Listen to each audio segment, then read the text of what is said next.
Guys, welcome to my channel Anita family blog. तो guys, पहले video में मैंने कुछ चीज़ें आपके साथ शेयर की थी जो मतलब घर में सुख समृद्धि जिससे आ सकता है। तो कुछ चीज़ें मैं आज आपके साथ फिर शेयर करूँगी और आगे भी करती रहूँगी। अगर मेरी वीडियो आप लोगों को थोड़ी सी भी समझ में आए या अच्छी लगे तो वीडियो को लाइक शेयर या कमेंट ज़रूर करिए। तो गाइज़, जैसे हम लोग बाहर जाते हैं तो हम लोग क्या करते हैं, जैसे अगर किसी ने दूध पिया है या मतलब सफ़ेद बर्फ़ी है, सफ़ेद मिठाई कोई है या खीर है, तो मतलब उसको खा करके तुरंत बाहर जाने से अवॉइड करना चाहिए। तुरंत कोई भी सफ़ेद चीज़ें खा के नहीं जाना चाहिए। हाँ, दही आप खा सकते हैं, दही मतलब शुभ होता है हर कार्य के लिए। और लेकिन जैसे दूध है या कोई भी और चीज़ है तो उसे खा करके तुरंत बाहर ना जाइए। हाँ, उसके खाने अगर आपने खाया है तो 5 मिनट रुक करके कुछ और भी चीज़ मतलब खा के तभी बाहर निकलिए। तभी आपकी यात्रा या जो भी कार्य हैं करने जा रहे हैं वो उसमें सफलता मिलेगी। प्लस जैसे हम लोग बाहर जा रहे हैं तो हमें दूध, तेल, इन सब चीज़ों का नाम लेके निकलना नहीं चाहिए। जैसे बहुत लोग बोलते हैं ना कि अगर कोई जा रहा है तो पीछे से मत टोकिए, तो इस तरह से मतलब टोकना भी नहीं चाहिए। और जैसे सफ़ेद चीज़ों मतलब दूध है या तेल वगैरह का नाम लेके नहीं जाना चाहिए। हाँ, अगर बहुत ज़रूरी है, लेना ही पड़े, तो आप इशारे से मतलब उसे बताइए, इशारे से बात कर लीजिए या लिख करके छोड़ दीजिए। तो मतलब इस तरह से आप कर सकते हैं। फिर दूसरा पॉइंट है कि जैसे हम लोग खाना जब बनाते हैं तो भगवान जी को भोग लगाते हैं।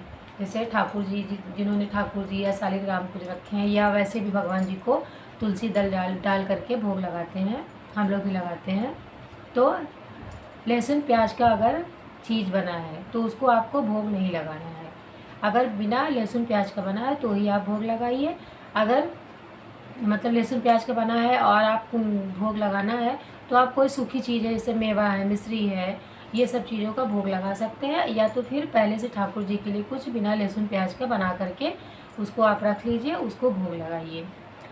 तीसरा पॉइंट है, जैसे हम लोग खाना खाने बैठते हैं जब, तो हमें क्या करना है कि अपने पूर्वजों के नाम से एक कटोरी में जो भी चीज़ें आपने बनाई है उन सारी चीज़ों को थोड़ा थोड़ा एक कटोरी में निकाल लीजिए या प्लेट में, और पानी से जल से उसको आचमन करके और उसको एक साइड रख दीजिए और उनका स्मरण करके कि मतलब हम भोजन करने जा रहे हैं, आपका भी भोजन ये करिए।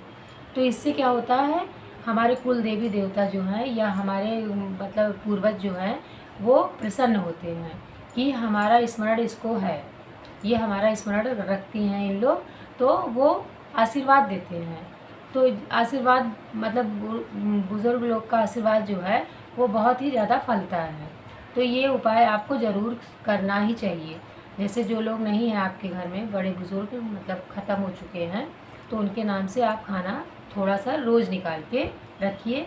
अगर गाय आपके घर आती है मतलब बाहर वगैरह गेट वगैरह पे रोटी आप देते ही हैं होंगे, मतलब एक रोटी तो गाय की तावे की निकाल के पहली रोटी तो देना ही देना है गाय को। अगर गाय नहीं आती है, बाई चांस कहीं कहीं पे नहीं आती है, तो आप क्या करिए कि उसको एक जगह पे रख दीजिए जहाँ पे जैसे चिड़िया वगैरह आती हैं या चींटी उटी हैं, तो उन लोग खा लेंगे तो भी अच्छा है। तो इस तरह से ज़रूर करना चाहिए। हाँ, तावे की पहली रोटी आपको नहीं खानी है और लास्ट की रोटी आपको नहीं खानी है। लास्ट कहते हैं एक गाय के लिए और एक कुत्ते की रोटी निकलती ही है। तो इस चीज़ का भी आपको ध्यान देना है, ये चीज़ करना ही चाहिए। फिर चौथा पॉइंट है कि जैसे हम लोग क्या करते हैं, रात में चावल बहुत लोग खाते ही हैं, मैं भी खा लेती हूँ कभी कभी। जैसे जब दिन का बच गया तो क्या करेगा आदमी, फेंकेगा तो नहीं। लेकिन इसका भी उपाय है कि कहते हैं कि रात को दही है, चावल है या सत्तू है, ये सारी चीज़ें नहीं खानी चाहिए, जिससे माता लक्ष्मी मतलब रुष्ट हो जाती हैं, मतलब कि गुस्सा हो जाती हैं। तो हमें क्या करना है, बाई चांस अगर हमें खाना ही पड़े तो उसका उपाय है कि माता लक्ष्मी जी से आप हाथ जोड़ करके और उनसे क्षमा मांगिए कि हाँ मेरी मजबूरी है, हमको खाना पड़ रहा है, ये मतलब जो भी कारण है आपके साथ वो करके आप उनसे हाथ जोड़िए, तो उससे आपको खाने में कोई भी दिक्कत नहीं होगी। मतलब माता जी से आप क्षमा मांग के खा सकते हैं, तब वो क्रोधित नहीं होंगी। लेकिन अगर आप स्मरण उनका नहीं करके खा रहे हैं तो उससे भी आपके जीवन में प्रभाव पड़ता है। फिर एक चीज़ और है, जैसे बहुत सारे लोग होते हैं, मतलब खैर ये आगे का पॉइंट मैं कल बताऊंगी। और आज इतना वीडियो हम लोग रखते हैं क्योंकि वीडियो बहुत लंबी हो जाएगी। तो इन सारी चीज़ों को आप उपाय, थोड़ी छोटी छोटी चीज़ है, उसको करिए। हाँ, वो मैं बता दे रही हूँ जो अभी भूल रही थी। दीपक, जैसे कुछ चीज़ें तो मैंने लिख करके रखा हुआ है, कुछ चीज़ें जैसे अचानक से याद आ जाती हैं। दीपक, जैसे हम लोग दीपक जलाते हैं तो हमें कोशिश करना चाहिए एक दीपक जला करके दूसरा दीपक उससे नहीं जलाना चाहिए। या धूप बत्ती है, हम दीपक जला दिए उसी से धूप बत्ती जला रहे हैं तो वो भी नहीं जलाना चाहिए। कहते हैं कि वो भी शुभ नहीं होता है। आप अलग अलग माचिस से अलग अलग चीज़ें जलाइए, एक ही दीपक जला करके कई चीज़ नहीं जलाना चाहिए। जैसे हम लोग दिवाली में क्या करते हैं, एक दिया जला लेते हैं, उसी से लगा लगा के सब करते हैं, तो ऐसा नहीं करना चाहिए। दीपक से दीपक को नहीं जलाना चाहिए। हाँ, आप कैंडल जला लीजिए, एक कैंडल ले लीजिए, कैंडल से सारे दीपक को जला सकते हैं, क्योंकि कैंडल हम लोग के मतलब इसमें मतलब कोई पूजा में नहीं महत्व उसका होता है, तो आप उसका यूज कर सकते हैं। तो गाइस आज के लिए इतना ही, आगे क्या मैं आपको फिर बताती रहूँगी। तो राधे राधे।